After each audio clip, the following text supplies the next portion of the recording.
Welcome back, dear students. Let's continue with chapter Issue of Share. Till now, we have completed the topic Issue of Share at par, Issue of Share at premium, and Issue of Share for consideration other than cash.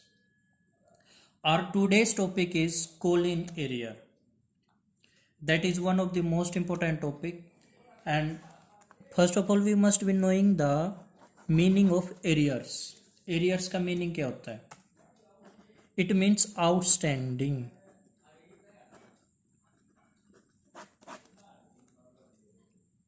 मैं एक example दे देता हूँ. आप किसी school में पढ़ रहे हो, आपने अप्रैल की फ़ीस पे कर दी, मई की फ़ीस पे कर दी, जून की फ़ीस पे कर दी, बट जब जुलाई की फ़ीस मंगवाई आप पे नहीं कर पाए, तो ये फ़ीस क्या हो गई? आउटस्टैंडिंग हो गई. मीन्स पेंडिंग हो गई. आउटस्टैंडिंग मीन पेंडिंग हो गई. आउटस्टैंडिंग, जिसको हम आउटस्टैंडिंग को यहाँ पर क्या वर्ड बोलेंगे? एरियर्स. क्या बोलेंगे? एरियर्स. फिर अगस्त में ऐसा हो सकता है आप जुलाई की भी पे कर दो और अगस्त की भी पे कर दो. मीन्स आपका जो पुराना पैसा रहता था पे करना, वो आप नेक्स्ट मंथ या नेक्स्ट कॉल पे कर सकते हो. ये टॉपिक करेंगे आज हम. ऐसे ही एक शेयर होल्डर है, एग्जाम्पल दे देता हूँ. एक शेयर होल्डर है जिसके पास 1000 शेयर्स थे. उसने एप्लीकेशन का पैसा पे कर दिया. एप्लीकेशन का तो कभी एरियर्स हो ही नहीं सकता, क्योंकि एप्लीकेशन का पैसा एडवांस में मंगवाया जाता है. इसलिए एप्लीकेशन का तो याद रख लेना, हमेशा पैसा आएगा ही आएगा, वो कभी एरियर्स नहीं हो सकता. हाँ, अलॉटमेंट हो सकता है, फर्स्ट कॉल हो सकता है, सेकंड कॉल हो सकता है. तो उसने फर्स्ट एप्लीकेशन पे कर दी, अलॉटमेंट पे मान लो पे कर दी. जब फर्स्ट कॉल मंगवाया उसने पे नहीं कर पाया, वो पे नहीं कर पाया, तो वो उसका शेयर क्या हो जाएगा? एरियर्स में हो जाएगा. उसकी कॉल मनी एरियर्स में हो जाएगी. फिर जब उससे सेकंड कॉल मंगवाई, हो सकता है वो उसका जो फर्स्ट वाला पैसा रहता है फर्स्ट कॉल वाला, वो भी पे कर दे और सेकंड वाला भी पे कर दे. तो आज हम यही केस करने वाले हैं. क्लियर है? मैं एक क्वेश्चन लिख रहा हूँ, उस क्वेश्चन को देखना और समझना क्वेश्चन कैसे आएंगे, फिर हम उस क्वेश्चन का पूरा सोल्यूशन करेंगे. क्लियर है बेटा? चलो, ये क्वेश्चन है हमारे पास. Company issued 1 lakh shares. Company ने इशू किए हैं 1 lakh share at the rate of 10 each. 1 share की वैल्यू 10 रुपीज है. अप्लीकेशन पे 3 आने हैं. Allotment 2, first call 3, second and final call 2. हो गए टोटल 10. 3 और 2 5, 5 5 10. अब देखो मेन बात, 1 share holder who was having 10,000 shares. एक शेयर होल्डर है जिसके पास 10,000 शेयर्स हैं. डिड नॉट पे फर्स्ट कॉल. उसने फर्स्ट कॉल पे नहीं की. मीन्स जब उसने फर्स्ट कॉल पे नहीं करी तो वो एरियर्स हो गया. हो गया ना एरियर्स. अगर वो पे नहीं कर रहा है तो वो क्या हो गया? Outstanding. Outstanding means pending. Pending means arrears. And when second call was made he has paid all his arrears. और जब सेकंड कॉल मंगवाई उसने फर्स्ट कॉल का भी पैसा पे कर दिया, क्योंकि उसने अपना सारा का सारा जो एरियर्स है वो पेड कर दिया. क्लियर है ये बात? मेरे को एक छोटी सी बात बताओ आप. एरियर्स कंपनी के पॉइंट ऑफ व्यू से सोचना, फायदा है या नुकसान है? एरियर्स मीन्स जो पैसा आना था वो आया नहीं, ये मीनिंग होता है एरियर्स का. आया नहीं तो वो कंपनी के लिए नुकसान है. अब आप मेरे को ये बताओ, कंपनी के लिए जो नुकसान होता है वो डेबिट होता है या क्रेडिट होता है? क्लियर सी बात है, जो कंपनी के लिए नुकसान होता है वो डेबिट होता है. क्यों होता है? क्योंकि नॉमिनल अकाउंट का रूल हमें पता है, जो ये बोलता है debit all expense and loss and credit all income and gain. It means अगर कोई नुकसान है या लॉस है वो डेबिट, और अगर इनकम या गेन है वो क्रेडिट. क्लियर है ये बात? ठीक है. अब चलो इसी क्वेश्चन को हम स्टार्ट करते हैं. जो एंट्रीज बिल्कुल सिंपली बनेंगी, जिनमें कोई प्रॉब्लम ही नहीं होगी, वो करते हैं पहले. देखो, सबसे पहले एंट्री बनेगी bank account debit to share. Application amount कैसे लिखी जाएगी? 1 लाख इंटू 3, 3 लाख आ गया. फिर share application to share capital 3 lakh हो गया. फिर share allotment account debit to share capital 2 lakh हो जाएगा. कैसे? 1 इंटू 2 कर दोगे आप, 1 लाख इंटू 2, 2 लाख हो गया. फिर bank account debit to share allotment 2 lakh 2 lakh. यहाँ तक तो आपको कोई प्रॉब्लम आएगी नहीं. प्रॉब्लम कहाँ आ सकती है?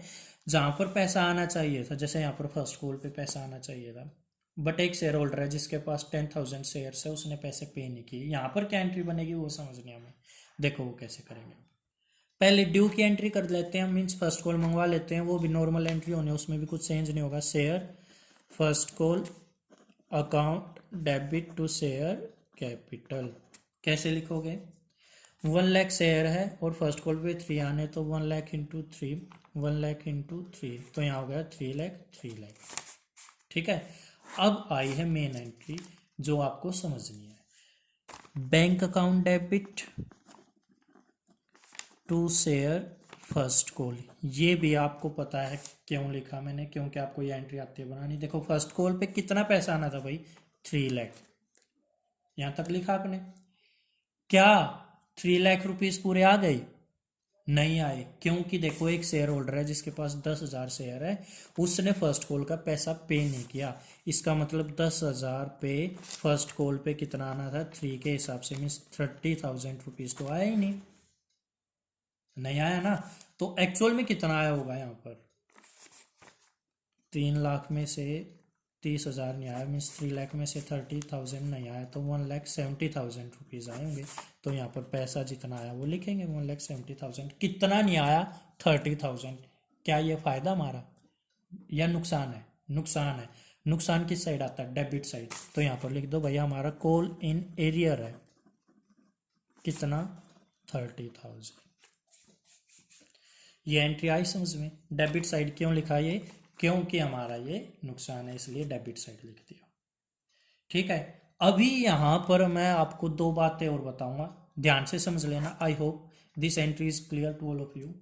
पर इससे आगे मैं एक बात बता रहा हूं आपको ना, जब आप क्वेश्चन करोगे तो वहां पर लिखा होगा कि call in arrear account open करना है या ओपन नहीं करना है। 2 तरीके से कॉल इन एरियर की एंट्रीज बनती है। कैसे बनती है अभी बताऊंगा। अभी के लिए मैंने जो बात बोली है एक बार ध्यान से सुनो। Call in arrear account open करना है या नहीं करना है, ये बुक में लिखा मिलेगा कि आपको call in arrear account open करना है या call in arrear account open नहीं करना है, ये बुक में मिलेगा। अगर नहीं मिले तो मैं आपको 2 तरह की एंट्री सिखाऊंगा, एक तो जब call in arrear account open करना है और एक जब call in arrear account open नहीं करना है। सर ये कौन सा केस है? ये है जब call in arrear account open करना है। देखो मैंने ओपन किया call in arrear account debit किया है ना। तो अभी हम कौन सा केस कर रहे हैं? When call in arrear account is open and उसकी एंट्री ये तो कर चुके हैं, bank account debit call in arrear account debit to first call. Clear है? यहाँ तक हम call in arrear account open कर रहे हैं। नेक्स्ट केस अभी बताऊंगा जब कॉल इन एरियर अकाउंट आपको ओपन नहीं करना है। ठीक है बेटे, चलो अब नेक्स्ट करते हैं। नेक्स्ट एंट्री क्या होगी? सेकंड कॉल वाली। यहाँ बना देता हूँ मैं, कैसे बनेगी देखो। Share second call account debit to share capital. कितना आना भाई? 10 लाख इंटू सेकेंड कॉल पे कितना? 2 लाख। हो गई ये बात। फिर अगली क्या बनेगी? Bank account debit to share second call. Second call पे 2 लाख आना है। बट अब मेन बात समझना क्या बोल रखा है कि जब सेकेंड कॉल आई ना, उसने अपना एरियर्स भी पे कर दिया, जो उसका आउटस्टैंडिंग अमाउंट था वो भी पे कर दिया। अब कंपनी के नजरिए से समझो, जो पैसा पहले नहीं आया था वो पैसा अब आ गया, सेकंड कॉल के साथ आ गया, तो वो कंपनी को फायदा दिखेगा या नुकसान दिखेगा? भाई जो पैसा आ नहीं पाया था अब आ गया, कंपनी के लिए तो फायदा है। कंपनी तो ये सोच के बैठ गई थी कि क्या पता ये पैसा आएगा भी या नहीं आएगा, बट वो पैसा आ गया। जब वो पैसा आ गया तो कंपनी के लिए फायदा है। तो अब जो कॉल इन एरियर था वो कंपनी को फायदा दिखेगा ना। और फायदा किस साइड आता है? क्रेडिट साइड आता है। क्यों आता है? क्योंकि नॉमिनल अकाउंट का रूल होता है debit all expansion loss and credit all income and gain. तो टू मीन क्रेडिट होता है, टू कॉल इन एरियर लिखेंगे हम यहाँ पर। कितना है? 30,000। To call in arrear 30,000। तो टोटल पैसा कितना आया कंपनी के पास? अब 2 लाख तो यही आया सेकंड कॉल का, और 30,000 फर्स्ट कॉल का जो आउटस्टैंडिंग था वो आ गया। तो 2,30,000, 2,30,000 टोटल अमाउंट रिसीव्ड हुई है कंपनी को। क्या ये एंट्री आपको समझ में आई? ठीक है, तो ये मैंने कौन सा केस कराया? जब call in arrear account open करना है। अभी मैं आपको एक केस कराऊंगा जब call in arrear account open नहीं करना है। उसके लिए एक नेक्स्ट क्वेश्चन लिखते हैं और मेनली एंट्री जो बनेंगी वो समझेंगे। ठीक है, तो ये क्वेश्चन है आपकी बुक का ही क्वेश्चन, एग्जाम्पल दे रखा है, वो देखते हैं क्या लिखा हुआ है। देखो एक बार। X limited made a first call of ₹2 per share X limited एक कंपनी है जिसने फर्स्ट कॉल मंगवा रखी है 2 रुपए के हिसाब से, own it's 10,000 share, total company के शेयर है 10,000, ठीक है। One share holder holding 500 share, एक शेयर होल्डर है जिसके पास 500 शेयर है। डिड नॉट पे फर्स्ट कॉल, उसने फर्स्ट कॉल पे नहीं करी, but when the company made final call of ₹3 पर शेयर ही पेड ऑल हिज एरियर। देखो क्या लिखा हुआ है, एक शेयर होल्डर है जिसके पास 500 शेयर है, उसने फर्स्ट कॉल पे नहीं करी, बट जब कंपनी ने फाइनल कॉल मंगवाई 3 पर शेयर के हिसाब से, ही पेड ऑल हिज एरियर, उसने अपनी जो आउटस्टैंडिंग अमाउंट है वो भी पे कर दी।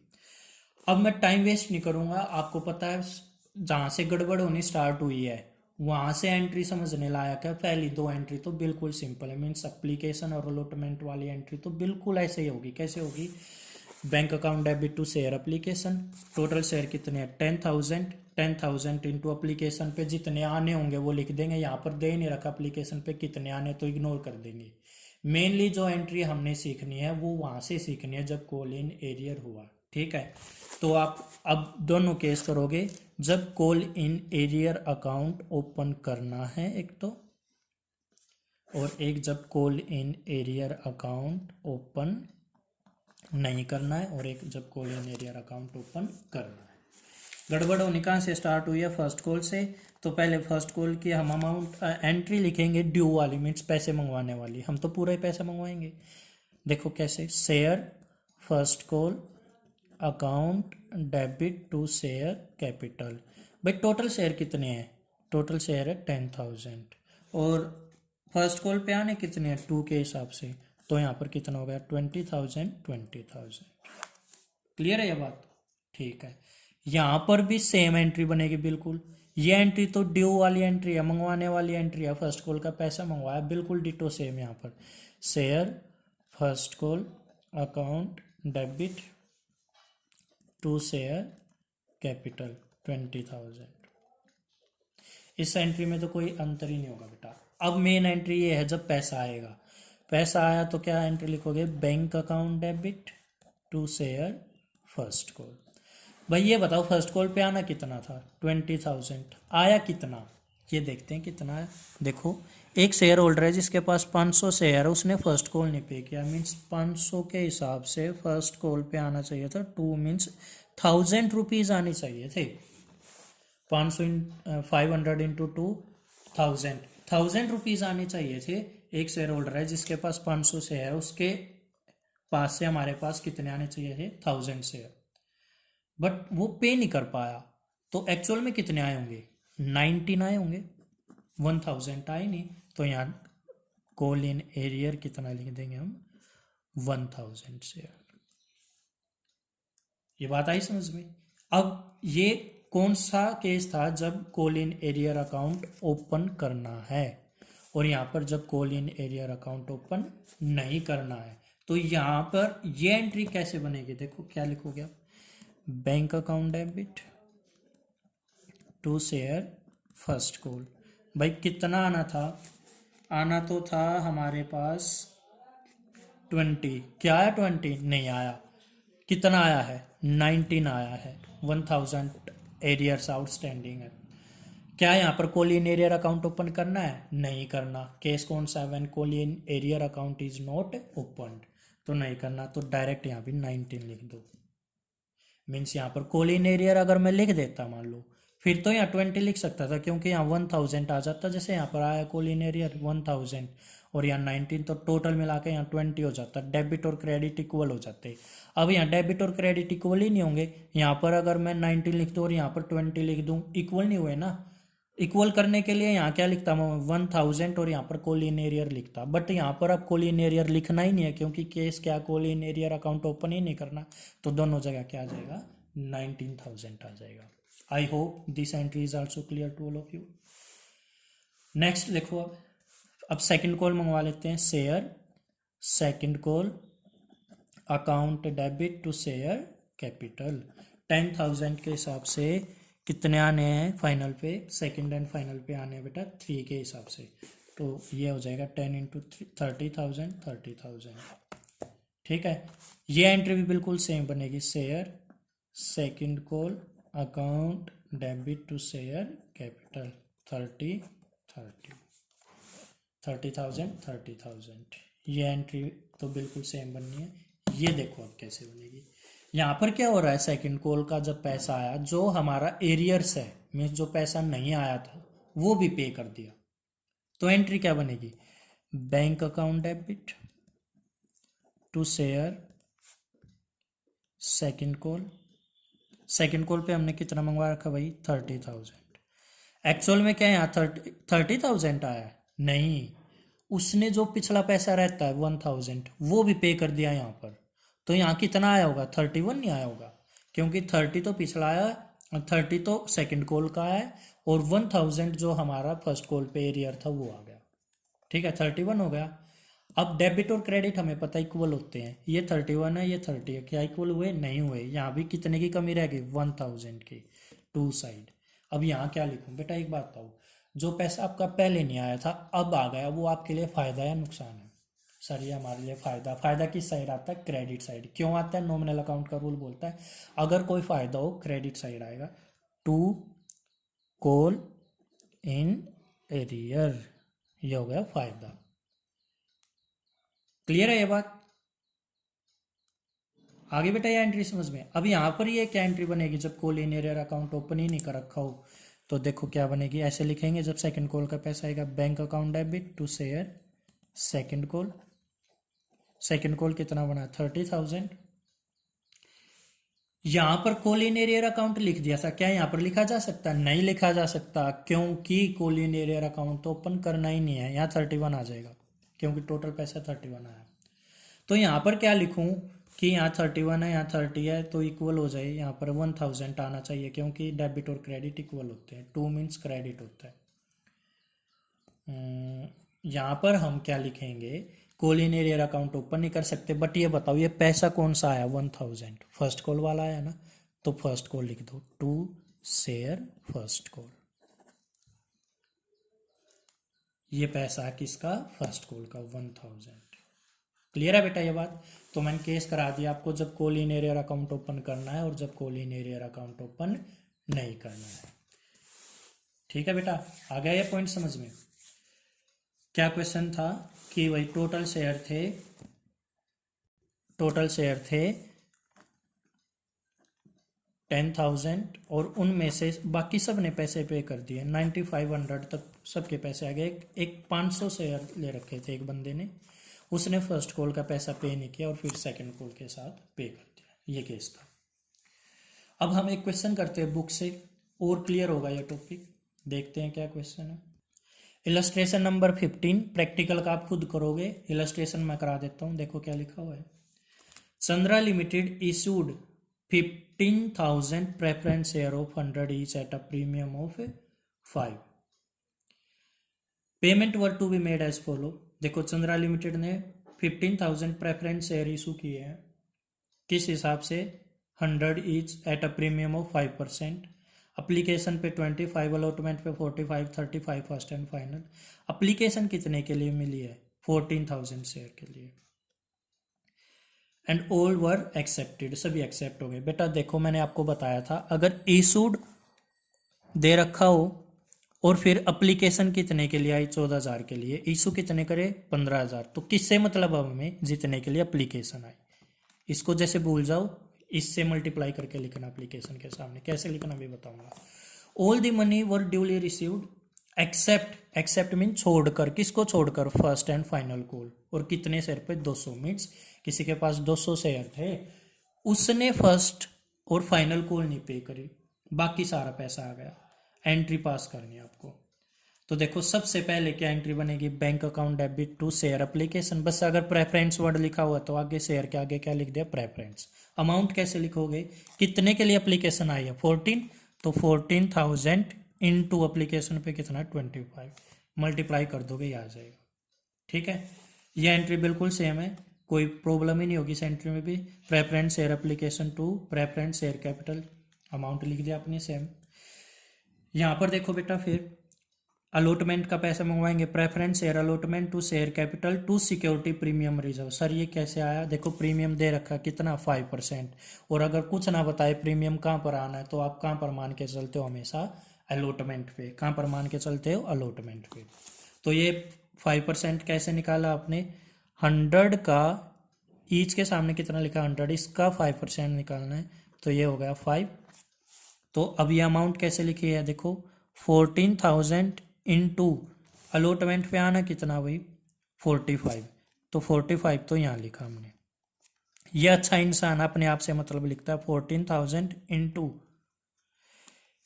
45 आना था, तो इसमें 5 रुपये प्रीमियम होगा, क्योंकि हम अलॉटमेंट पे ही प्रीमियम मान के चलते। अगर ना बताए कुछ भी कि प्रीमियम कहाँ पर आया, ये नहीं बताया ना, तो हम कहाँ पर मान के चल रहे हैं? अलॉटमेंट पे। तो ये 40 होगा, और फिर ये कितना हो गया? 14,000 इंटू 5। क्लियर है ये बात? ठीक है। अब नेक्स्ट एंट्री करते हैं। जब पैसा आएगा bank account debit to share allotment 360, क्योंकि 360 टोटल आना था पैसा। देखो 360 टोटल पैसा आना था, और ये पैसा यहाँ पर आता है हमारा 360। क्लियर है? अब फर्स्ट कॉल मंगवा लेते हैं एक बार। फर्स्ट कॉल का जब पैसा आएगा, क्या जब ड्यू की एंट्री होगी, share first and final call account debit to share capital, कितना आना चाहिए? 14 इंटू 35। सर 35 कहाँ पर लिखा हुआ है? देखो ये लिखा हुआ फर्स्ट एंड फाइनल कॉल पे 35 आना था, ये आ गया हमारा। मैं अगर 14,000 को 35 से मल्टीप्लाई करूँगा 490 आएगा। 4,90,000, 4,90,000। मेन एंट्री अब ये है बेटा। यहाँ पर देखो क्या एंट्री बनी हुई है, bank account debit to share first and final call. अब ये लास्ट वाली एंट्री बेटा यहाँ से ज़्यादा समझ में आएगी, बुक में मत देखना। यहाँ तक आपको समझ में आ चुका है, यहाँ तक कोई प्रॉब्लम ही नहीं है। ये एंट्री यहाँ पर कैसे बनी हुई है यहाँ पर मत देखना। ये देखो ये एंट्री ऐसे बनानी है भाई। देखो 490 रुपीज़ आने, 4,90,000 आने थे फर्स्ट एंड फाइनल कॉल पे। तो मैंने लिखा देखो bank account debit to share first and final call 490 आने हैं। बट कुछ पैसे आए नहीं। कितने नहीं आए? एक बंदे के पास 200 शेयर थे, और उसने देखो ये लिखा हुआ है, एक शेयर होल्डर है जिसके पास 200 शेयर है, और उसने पैसा पे नहीं किया फर्स्ट एंड फाइनल कॉल का। फर्स्ट एंड फाइनल कॉल आनी है 35 के अकॉर्डिंग।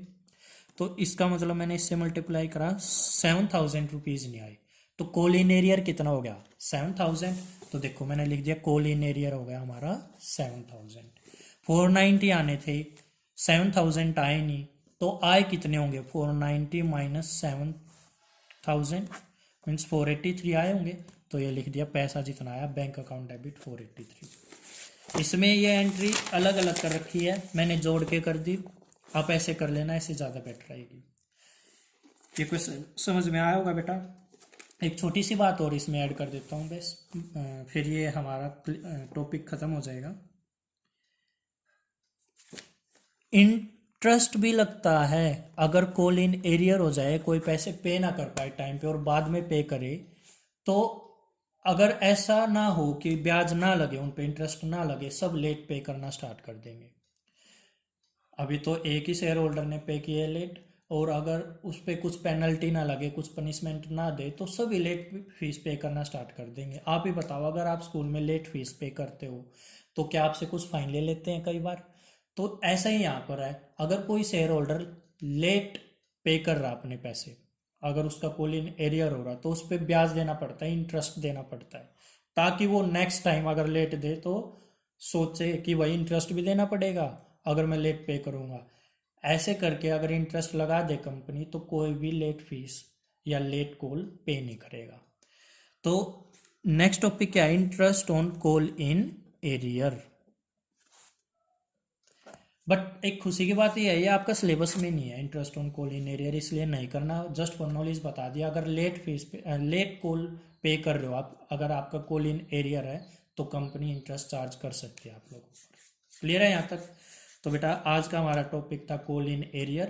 कॉल इन एरियर दो तरह से अकाउंट ओपन हो सकते हैं, एक जब आप call in arrear account open करोगे और एक नहीं करोगे। एंट्री कैसे होंगे वो मैंने आपको बता दिया। तो नेक्स्ट क्लास में हम कॉल इन एडवांस करेंगे। Till then, thank you and have a nice day.